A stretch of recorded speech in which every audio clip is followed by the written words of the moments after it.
Om Swastiastu. Perkenalkan, kami dari kelompok 4 akan mempresentasikan komite audit. Sebelumnya, izinkan kami memperkenalkan diri. Nama saya Putri Eka Juniawati, MPM 172. Lalu ada Kade Amelia Mustika Ningsih, MPM 407. Lalu ada Arianto, MPM 1373. Lalu ada Imade Krisma Dinata, MPM 375. Dan lalu ada Hilda Yana, itu MPM 381. Dan Maria Marni, MPM 153. Di sini kami akan menjelaskan komite audit, di mana ada subbabnya, yaitu ada peran dari komite audit, tanggung jawab komite audit, komposisi komite audit, keefektifan komite audit, dan yang terakhir komite lainnya. Di sini saya akan menjelaskan peran dari komite audit. Sebelum saya menjelaskan peran, saya akan menjelaskan pengertian dari komite audit.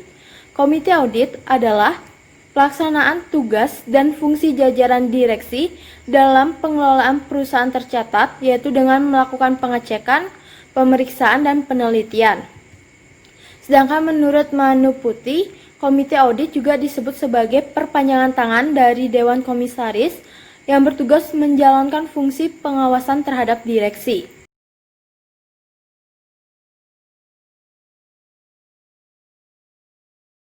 Perkenalkan, nama saya Kade Amelia Mustika Ningsih, MPM 407. Di sini saya akan melanjutkan presentasi mengenai peran komite audit.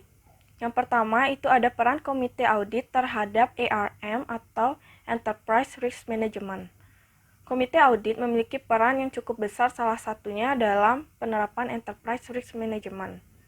Ruang lingkup ARM dalam bisnis yaitu meliputi proses dan metode yang dipakai oleh suatu organisasi dengan tujuan untuk mengelola risiko dan mengambil setiap peluang yang terkait dengan proses pencapaian tujuan perusahaan.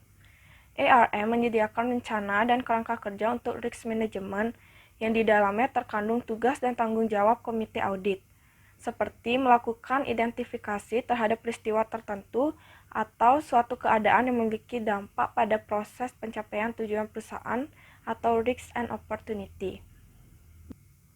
Dengan melakukan identifikasi dan proaktif dalam menanggulangi risk and opportunity, perusahaan bisa melindungi dan menciptakan value bagi para stakeholders, mulai dari pemilik perusahaan, karyawan, regulator, hingga masyarakat. Biasanya, keterkaitan antara penerapan ARM oleh perusahaan beserta tugas dan peran komite audit tertera pada piagam komite audit setiap perusahaan. Selanjutnya yaitu ada peran komite audit dalam pemenuhan tata kelola perusahaan atau GCG. Secara spesifik, komite audit membantu tugas Dewan Komisaris dari sisi pengawasan atau controlling dan bertanggung jawab untuk menjaga akses komunikasi antara para pemangku kepentingan, seperti Dewan Komisaris, direksi, manajer keuangan, audit internal, dan akuntan independen. Komite audit juga membantu dalam hal pengawasan terhadap direksi dan membuat rekomendasi atas suatu tindakan kepada seluruh jajaran direksi. Komite audit berperan penting dalam membantu direksi untuk mencapai tata kelola perusahaan atau GCG yang baik.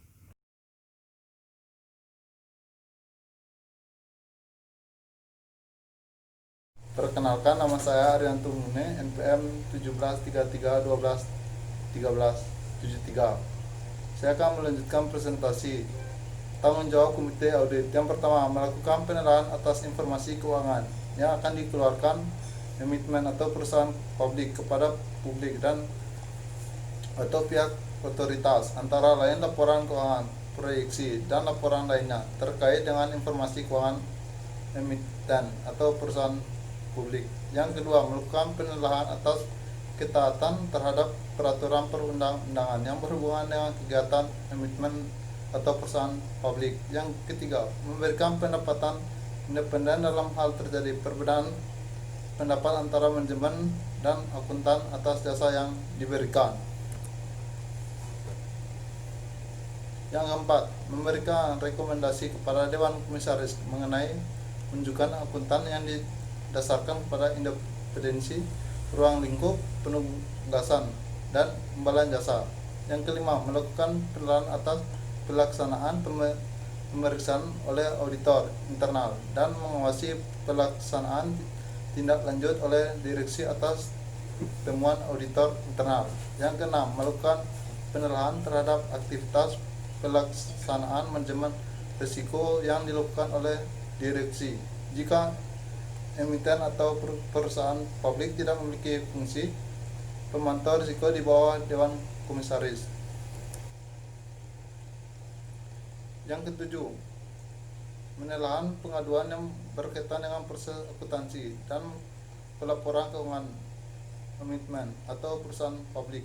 Yang kedelapan, menilai dan memberikan saran kepada Dewan Komisaris terkait dengan adanya potensi benturan kepentingan emiten atau perusahaan publik. Yang kesembilan, menjaga kerahasiaan dokumen, data, dan informasi emiten atau perusahaan publik. Sekian presentasi dari saya.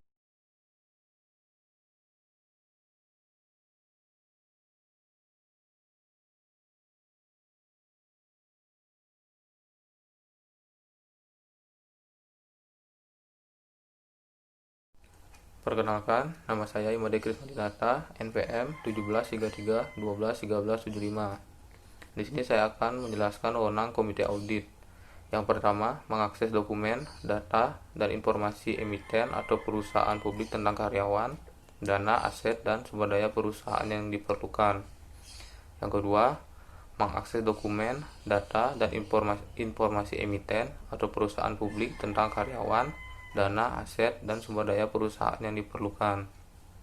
Yang ketiga, mengakses dokumen, data, dan informasi emiten atau perusahaan publik tentang karyawan, dana, aset, dan sumber daya perusahaan yang diperlukan. Yang keempat, melakukan kewenangan lain yang diberikan oleh Dewan Komisaris. Selanjutnya saya akan menjelaskan komposisi Komite Audit. Yang pertama, Desort ad et AL 2002 P43. Komposisi mengacu pada persyaratan untuk menjadi anggota Komite Audit, yaitu independensi dan keahlian Komite Audit. Tujuan dan persyaratan tersebut adalah memungkinkan Komite Audit untuk membuat penilaian yang berada dalam kepentingan terbaik pemegang saham. Selanjutnya, yang kedua, Bapepam 2004. Terdapat persyaratan setidaknya memiliki satu ahli keuangan Komite Audit yang diasumsikan bahwa anggota tersebut dapat meningkatkan keefektifan Komite Audit dalam melaksanakan tugas pengawasan. Selanjutnya yang ketiga, ada Peraturan OJK Nomor 55 PJOK 04 2015 tentang persyaratan keanggotaan. Yang pertama ada wajib memiliki integritas yang tinggi, kemampuan, pengetahuan, pengalaman sesuai dengan bidang pekerjaannya, serta mampu berkomunikasi dengan baik. Yang kedua, wajib memahami laporan keuangan bisnis perusahaan khususnya yang terkait dengan layanan jasa, ada kegiatan usaha emiten atau perusahaan publik, proses audit, manajemen risiko, dan peraturan perundang-undangan di bidang pasar modal, serta peraturan perundang-undangan terkait lainnya. Yang ketiga, wajib mematuhi kode etik Komite Audit yang ditetapkan oleh emiten atau perusahaan publik.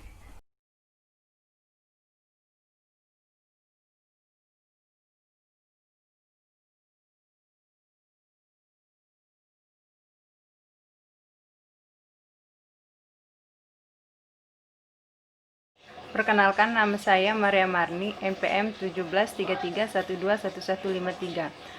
Saya akan melanjutkan presentasi dari teman saya, yaitu tentang definisi keefektifan Komite Audit. Menurut Desort et al., mendefinisikan Komite Audit yang efektif sebagai berikut. Komite Audit yang efektif telah memenuhi syarat anggota dengan kewenangan dan sumber daya untuk melindungi kepentingan stakeholder dengan memastikan laporan keuangan dapat diandalkan pengendalian internal dan manajemen risiko melalui upaya pengawasan rutin. Yang kedua, definisi menurut dimensi, yaitu menurut Desort et al., ada 4 dimensi yang menentukan keefektifan Komite Audit, yaitu komposisi, kewenangan, sumber daya, dan ketekunan. selanjutnya akan dilanjutkan oleh teman saya.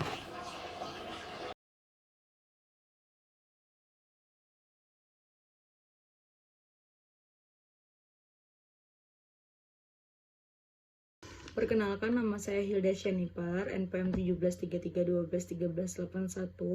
Saya akan melanjutkan presentasi teman saya mengenai komite lainnya. Komite lainnya itu dibagi menjadi 3. Yang pertama ada komite kebijakan risiko, yaitu untuk memperkuat praktik pengawasan terhadap kebijakan dan sistem manajemen risiko di perseroan. Komite Kebijakan Manajemen Risiko terdiri dari 3 dewan komisaris secara berkala membahas dan mengkaji setiap risiko usaha yang dihadapi serta menyarankan upaya-upaya mitigasinya kepada direksi dalam rapat-rapat dewan komisaris dengan direksi. Komite Kebijakan Risiko bertugas untuk yang pertama memberikan masukan kepada dewan komisaris mengenai penyusunan perbaikan manajemen risiko yang berkaitan dengan pengendalian risiko semua bidang perusahaan sebelum mendapat persetujuan Dewan Komisaris. Yang kedua, melakukan diskusi dengan direksi atau unit kerja yang terkait dengan manajemen risiko jika diperlukan. Yang ketiga, mempelajari, mengkaji ulang kebijakan dan peraturan-peraturan tentang kebijakan manajemen risiko yang dibuat oleh direksi. Yang keempat, melakukan kaji ulang secara berkala terhadap kebijakan manajemen risiko beserta pedoman pelaksanaan serta semua perubahan serta penyesuaian kebijakan manajemen risiko tersebut. Yang kelima, melakukan evaluasi terhadap akurasi model dan validitas data yang digunakan untuk mengukur risiko. Dan yang keenam, menyampaikan masukan kepada Dewan Komisaris atas hal-hal yang mendapat perhatian dan yang perlu dibicarakan dengan direksi agar melakukan tindak lanjut dari hasil evaluasi manajemen risiko oleh Komite Kebijakan Risiko. Yang kedua ada Komite Remunerasi dan Nominasi, yaitu dibentuk untuk membantu mengawasi pelaksanaan kebijakan remunerasi bagi Dewan Komisaris, Direksi, dan Eksekutif Perseroan sesuai dengan anggaran dasar perseroan dan peraturan perundang-undangan yang berlaku. Komite Nominasi dan Remunerasi paling sedikit terdiri dari 3 anggota, yaitu 1 orang ketua merangkap anggota yang merupakan komisaris independen dari perseroan yang diangkat oleh Dewan Komisaris. Yang kedua, anggota lainnya dapat berasal dari anggota Dewan Komisaris Perseroan, dari pihak dari luar perseroan, dan pihak menduduki jabatan manajerial di bawah direksi yang dibidangi sumber daya manusia. Yang ketiga ada Komite Kebijakan Corporate Governance, yaitu Komite Kebijakan Corporate Governance terdiri dari anggota Dewan Komisaris, namun bila mana perlu dapat menunjukkan perilaku profesi dari luar perusahaan, Komite GCG bertanggung jawab atas peningkatan dan penyempurnaan praktek GCG.